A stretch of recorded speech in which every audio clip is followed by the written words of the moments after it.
हाँ बोलिए भाई साहब। अस्सलाम वालेकुम वालेकुम सलाम, बोलिए। जी साहब, खैरियत साहब। आइए। गफ्फार साहब कुछ नहीं, जो आज अपने महाराष्ट्र में जो आज प्रोटेस्ट हुआ लाइट बिल माफ करने के ताल्लुक से, जो एक अहम फैसला जो है आप बाहैसियत मजलिस इत्तेहादुल मुस्लिमीन के प्रेसिडेंट और जिम्मेदार की हैसियत से जो आप लोग फैसला लिए, आप और इम्तियाज जलील साहब मिलकर, तो वो प्रोटेस्ट आपके हिसाब में कैसा रहा था आज महाराष्ट्र में? हमारी महाराष्ट्र की पूरी बॉडी ने जी एक गूगल मीट के जरिए तय किया था कि जनता की मदद होना चाहिए। जी तकरीबन मार्च के महीने से अब तक किसी न किसी तरह से लॉकडाउन चला है, जिसके नतीजे में commercial, semi commercial, educational, religious, shopping mall, restaurant, function hall, hotel, छोटे मोटे धंधे वाले, जी मकानों में काम करने वाले सब मुतासिर हो गए। इसके बीच में एमएसपी का जो बिल था उसका उन्होंने यूनिट का रेट बढ़ा दिया। उल्टा 3-3 महीने का बिल भेज रहे हैं। तो हमारी यूनिट ने तय किया कि हुकूमत महाराष्ट्र ने तमाम ग्राहकों का राइट का बिल मार्च से जुलाई तक माफ कर दिया जाए। ये कोई मखसूस तबके की या कोई जात धर्म की डिमांड नहीं थी, ये तमाम जनता के फायदे की डिमांड थी। ऐसे हालात में जब लोगों पे माशी बोझ आ चुका है, बेहद परेशान है, जी हुकूमत की जिम्मेदारी। तो इस बात के लिए हमने अपने गांव की तालुके की सतह पर, जी डॉक्टर साहब, जी हाँ बोलिए, माफ करना होगा था फोन। कर दिया शुक्र।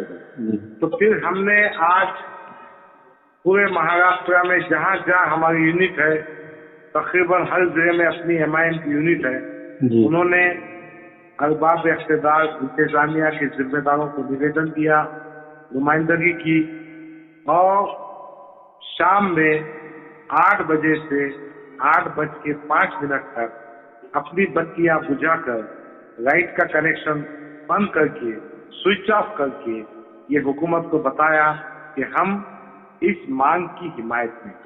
मुझे आज जो रिपोर्ट मिली है, तकरीबन बहुत सारी जगहों पर लोगों ने इसका स्वागत किया है, लोगों ने कोऑपरेट किया है और एक अच्छा मैसेज हुकूमत तक गया है।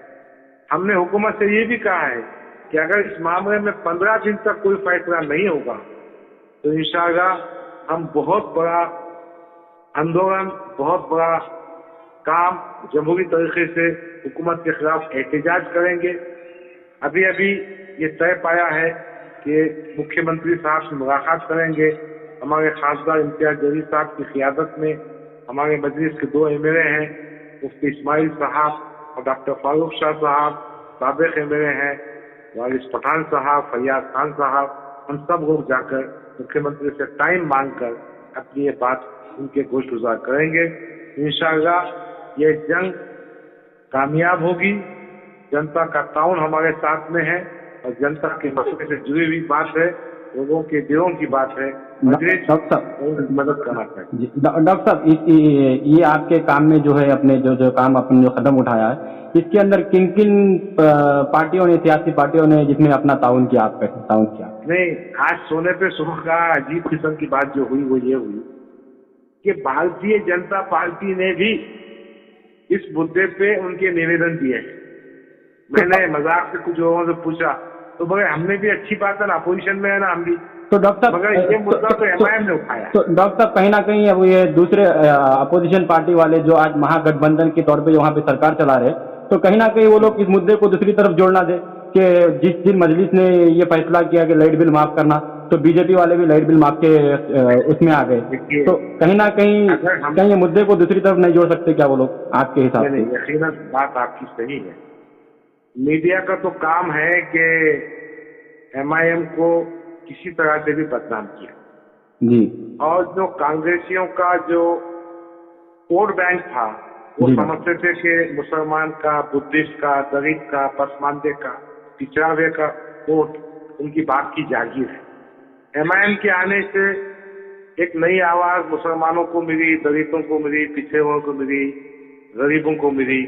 तो यकीनन ये सियासी पार्टियां बदनाम करने की ये बात करेंगे। मगर चूंकि मैं आपसे कह रहा हूं, हमारी गूगल मीट हुई 9 तारीख 10 तारीख को, हमारा पास 1 जुलाई से एजेंडे से काम चल रहा था और ये हमारा एजेंडा है। इसमें कोई भी पार्टी आके हमारा साथ दिया तो हमको कोई ऐसे नहीं।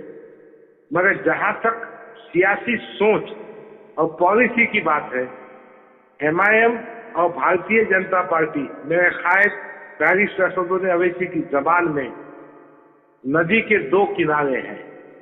एक किनारा उधर जा नहीं सकता, वो इधर आ नहीं सकता। और हमारी सियासी जंग में उनकी जो विचारधारा है, उनकी जो ख्यालात है, उनकी जो पॉलिसी है, उसके बेहद खिलाफ है। हमने कुछ उनसे ताउन नहीं मांगा था। इत्तेफाक की बात मैंने आपको बताया कि भारतीय जनता पार्टी ने हमारे एजेंडे को उचक कर एजिटेशन कर रहे हैं। ठीक है, अच्छी बात है, क्या इतराज। जनता की मदद के लिए सबने काम करना चाहिए। मगर हमने उनका साथ नहीं लिया, ना उन्होंने हमारा साथ मांगा है। अब ऐसा होते रहेगा सियासत में, कोई अच्छा मुद्दा सामने आए तो लोग उठाएंगे, अपोजिशन में लोग आगे बढ़ाने के लिए करेंगे। उससे अपने को किसी किस्म की फिक्रमंद होने की जरूरत नहीं है। एमआईएम का रास्ता साफ है, एमआईएम की पॉलिसी तय है, कायद का जहन बिल्कुल क्लियर है और हमने हमेशा फिरका परस्ती के खिलाफ जंग की है, करते रहेंगे और करते रहे थे। डॉक्टर साहब, आपको क्या लगता है कहाँ तक हुकूमत इसको अमल करेंगी या नहीं करेंगी? क्योंकि जैसे कि हमने पिछली बार देखा कि जहाँ पे महाराष्ट्र के जो मुस्लिम जिम्मेदारान थे, गवर्नर जैसे कि एमएलए हो गए और जो है कॉरपोरेटर्स हो गए या बड़े बड़े अहदेदारान जो भी थे, उनसे जो है चीफ मिनिस्टर ने एक वीडियो कॉन्फ्रेंस से मुलाकात की आने वाली बकरीद के सिलसिले में। तो वहाँ पे मजलिस इत्तेहादुल मुस्लिमीन के दोनों एमएलए को वहाँ पे और हमारे एमपी साहब को जो है इग्नोर किया गया। तो आपको क्या लगता है कि मजलिस ने जिस बात का मुद्दा उठाया तो गवर्नमेंट उस पे अमल करेंगी या नहीं करेंगी? आपको इस बात से क्या लगता है? हमारी बात माने या ना माने, मनवाने की कोशिश करें जी। हमारी कोशिश ये है कि जनता की आवाज हुकूमत तक पहुंचे जी। हमारी कोशिश ये है हुकूमत को मजबूर करें जमहूरी तरीकों से। हमारी कोशिश ये है कि जनता को हम इंसाफ दिलाएं, उनकी माशी तौर पर राहत का काम करें। और बगैर हम कोशिश करते रहेंगे और कोशिश करेंगे। हुकूमत क्या करती वो उनका मसला है, मगर हुकूमत को हम दबाएंगे, पीछा उठाएंगे, कोशिश करेंगे, संघर्ष और आंदोलन करते रहेंगे इंशाअल्लाह।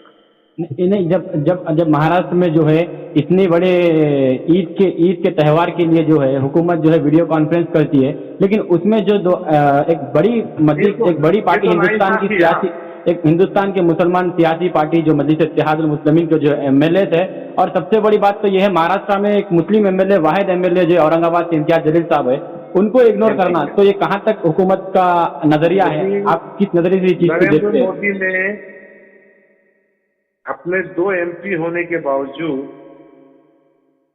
जी उसकी मीटिंग में ना बैरिस्टर असदुद्दीन अवैसी साहब को दावत दी, ना इम्तियाज जलील साहब को दावत दी। जबकि आप देखिए असद भाई ने जो खत लिखा है उसको जी, उसमें इतनी अच्छी अच्छी बातें हैं जो अगर नरेंद्र मोदी साहब ठंडे दिमाग से पढ़ेंगे, देखेंगे, तो यकीनन कौमी सतह पर किफाई महाज पर चीन से निपटने में बहुत मदद मिल सकती है।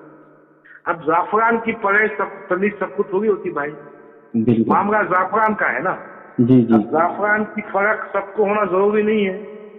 अब जिनके पास सत्ता है उनको जाफरान की परख नहीं है। अब मैं इसके आगे क्या कहूँ आपसे। और अवाम की नुमाइंदगी करने के लिए इनको कठपुतली चापलूसी करने वाले, इनकी हाँ में हाँ मिलाने वाले लोग चाहिए। ये तो बात ठीक नहीं है। ना नुमाइंदगी सही तौर पे होगी, ना पॉलिसी सही तौर पे होंगी, जनता के काम होंगे। बात बिल्कुल सही है, मगर इस संघर्ष को हम नहीं छोड़ेंगे। मुख्यमंत्री हुकूमत को यकीनन हम इस बात के लिए मजबूर करेंगे कि वही का दिल माफ करें। जी, हमारी नजर में जो है जो वीडियो कॉन्फ्रेंस के जरिए जो मुसलमान नुमाइंदे जो हुकूमत से बात करे साहब, तो अब तक के वो प्रेस कॉन्फ्रेंस जो है मुस्लिम नुमाइंदों की अब तक के रिलीज नहीं हुई कि उन्होंने हुकूमत के सामने अपनी क्या बात रखी। क्योंकि जो हुकूमत करने वाले भी उनके ही है, तो वो उनके ही एमएलए थे। तो क्या आपको लगता है कि वो आवाम की बात जो है उनके हुक्मरानों तक, उनके आकाओं तक वो पहुंचा सकते हैं क्या? अगर जहां पे मजलिस का हमारी महाराष्ट्र में मजलिस आती नहीं।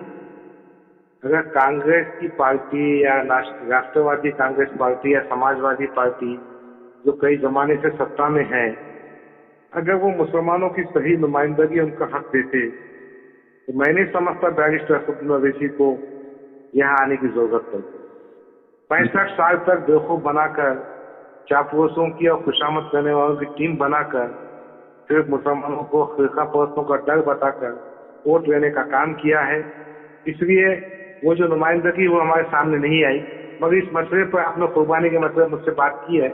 हमारे मालेगांव के जो मेरे मुफ्ती इस्माइल साहब है, उनका अभी एक स्टेटमेंट बहुत जोरदार आया है।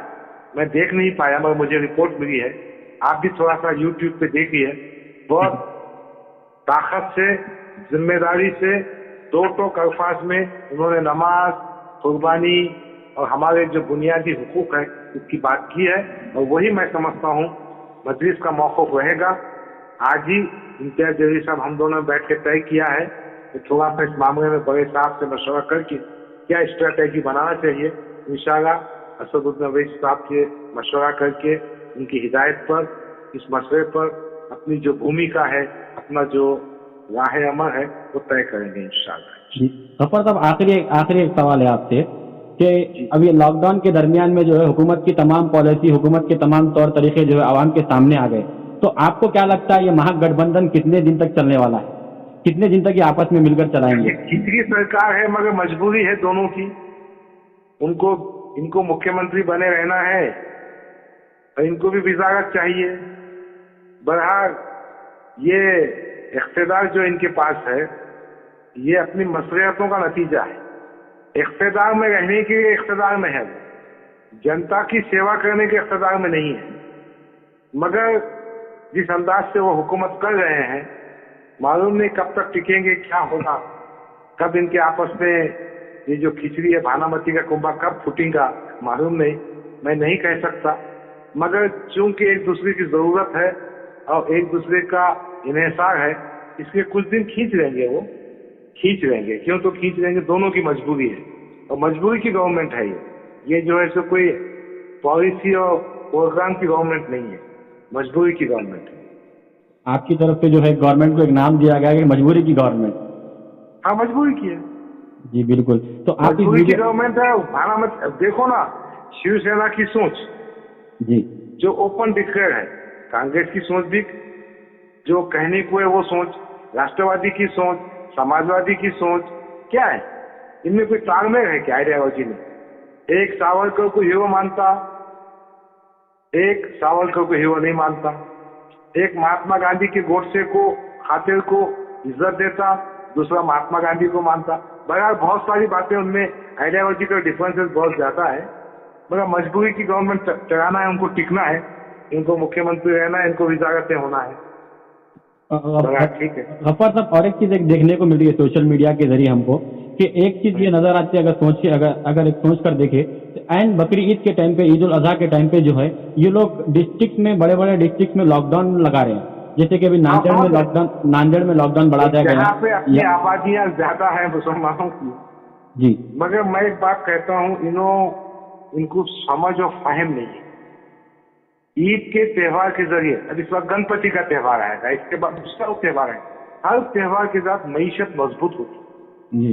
ये बकरा बेचने वाले जो गांव के आदमी हैं, ये बंजारा लोग होते हैं, ये जो धनगर समाज के होते हैं, ये तो मुसलमान नहीं रहते, उनकी मईशत भी खत्म हो जा रही। तो मार्केट में पैसों की रेल पे होती है, वो खत्म हो जा रहा। कहीं ना कहीं बकरीद पे बंदी लाकर, कुर्बानी पे बंदी लाकर गरीब गैर मुस्लिम जनता की मईशत को भी तबाह कर रहे हैं।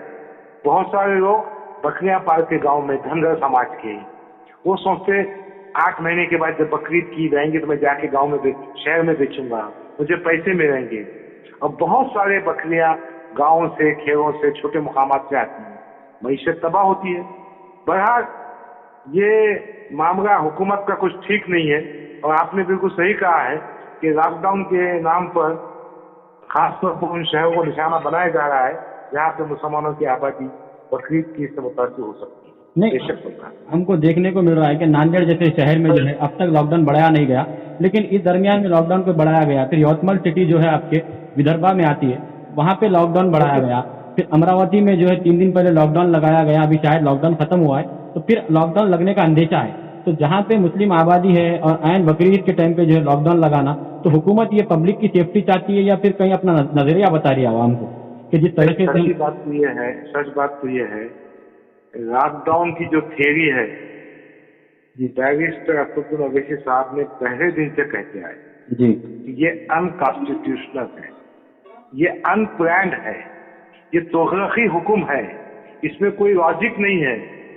आपने लॉकडाउन तो गैर मुल्की जो जहाज आ रहे थे जिनके जरिए कोरोना की बीमारी आई वहां करना चाहिए। आपने जो चीजें सही टाइम पे करने का था वो किया नहीं और बाद में अनप्लान लॉकडाउन कर दिया।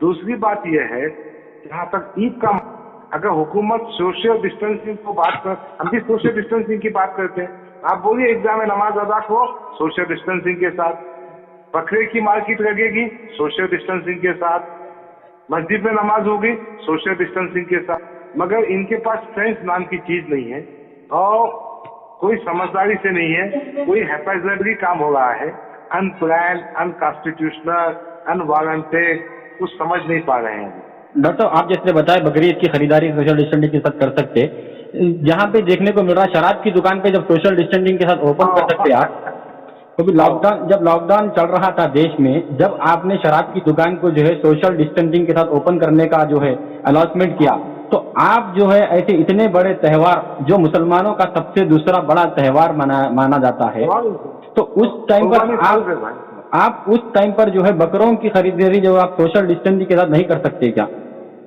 कब होता ना, बड़े बड़े मैदान है, मैदानों में बाजार भर सकते हैं। असल में हुकूमत के सामने मैं समझता हूँ नुमाइंदगी भी सही तौर पे हो नहीं पाई। जैसा आपने बहुत सही कहा कि जिन लोगों को बुला के बिठाया गया था उन्होंने उद्धव ठाकरे की हाँ में हाँ मिला दी। लेकिन उसमें एक स्टेटमेंट आप सुनिए, ईद की कुर्बानी सिंबॉलिक हो, अलामती हो जी, क्या पाके जमा हो गए और क्या सुन के रह गए। भाई मजहबी त्योहार मनाना इंसान का बुनियादी हक है, भारत के संविधान ने मुझे अधिकार दिया है, आप उसको रोक नहीं सकते। अब ये बात है कि महामारी है, पैंडेमिक है, उसकी जो पाबंदियां होगा ना। खैर आप जज़ाकल्लाह, शुक्रिया, और बोलिए जो बात है। तो कहीं ना कहीं लॉकडाउन के जरिए जो है हुकूमत ये हमारे कॉन्स्टिट्यूशन का भी जो है हमारे संविधान का भी मजाक उड़ा रही है और धज्जियां उड़ा रही है, क्या आपको ऐसा लगता है? बुनियादी हुकूक जो है, बुनियादी हुकूक पे तो आप कभी पाबंदी नहीं कर सकते। नहीं, जहां तक बीमारी के कंट्रोल की बात है, तरीके से जिम्मेदारी से सोच समझ के लॉकडाउन हो तो मजा आएगा। बिल्कुल, ऐसे कुछ भी फैसले करते जाएंगे तो बेहतर बात नहीं है, वही हो रहा है।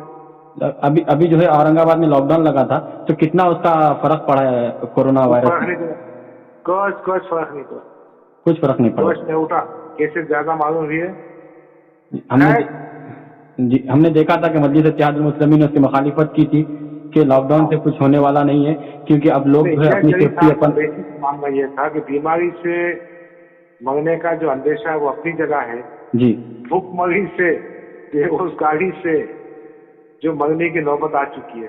हमारे पास रिक्शा ड्राइवर्स है जी, 4 महीने से रिक्शे बंद है, कटिंग करने वाले हैं उनकी दुकानें बंद है, पान टपरी बंद है, पंचर की दुकान बंद है, हाथ गाड़े वाले का धंधा बंद है, गैरेज बंद है, मैकेनिक बंद है। कहाँ से जिएंगे भाई?